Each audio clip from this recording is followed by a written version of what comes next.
नमस्कार मित्रांनो, 15 ऑगस्ट 2024 भारताच्या 80व्या स्वातंत्र्यदिनी लाल किल्ल्यावरून पंतप्रधानांनी काही अशा मोठ्या घोषणा केल्या ज्यांचा थेट संबंध तुमच्या खिशाशी, शिक्षणाशी आणि देशाच्या भविष्याशी आहे. आज आपण या सर्व घोषणा अगदी सोप्या भाषेत समजून घेणार आहोत. फक्त घोषणा काय झाली एवढंच नाही, तर त्यामागचं कारण काय आहे हे सुद्धा पाहणार आहोत.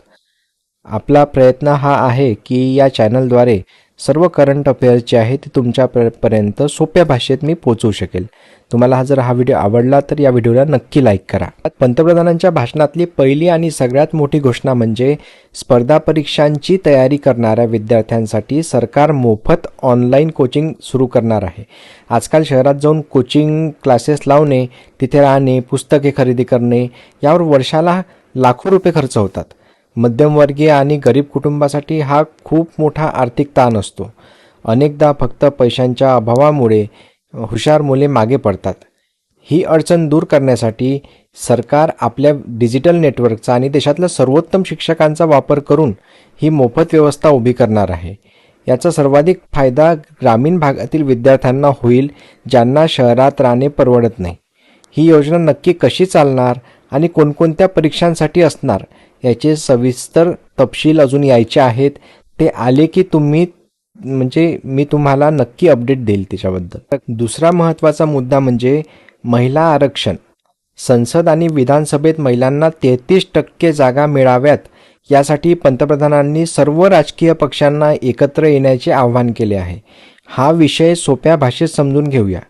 2023मध्ये संसदेत नारी शक्ती वंदन कायदा मंजूर झाला होता, पण हा कायदा लागू करण्यासाठी आधी जनगणना आणि मतदारसंघाची फेररचना होणे गरजेचं होतं. त्यामुळे तो अजून लागू होऊ शकलेला नाही. हा मार्ग मोकळा होण्यासाठी एप्रिल 2026मध्ये सरकारने संसदेत नवीन विधेयक आणलं, पण दुर्दैवानं आवश्यक बहुमत न मिळाल्यामुळे हे विधेयक लोकसभेत मंजूर होऊ शकलं नाही. यावरून मोठा राजकीय वाद झाला. विरोधी पक्षांचे म्हणणे आहे की कायद्याचं स्वरूप योग्य नाही, तर सत्ताधारी पक्षाचं म्हणणं आहे की विरोधक यात राजकारण करत आहे. पंतप्रधानांनी लाल किल्ल्यावरून आवाहन केलं की राजकारण आणि श्रेय बाजूला ठेवा आणि महिलांना त्यांचा हक्क लवकरात लवकर द्या.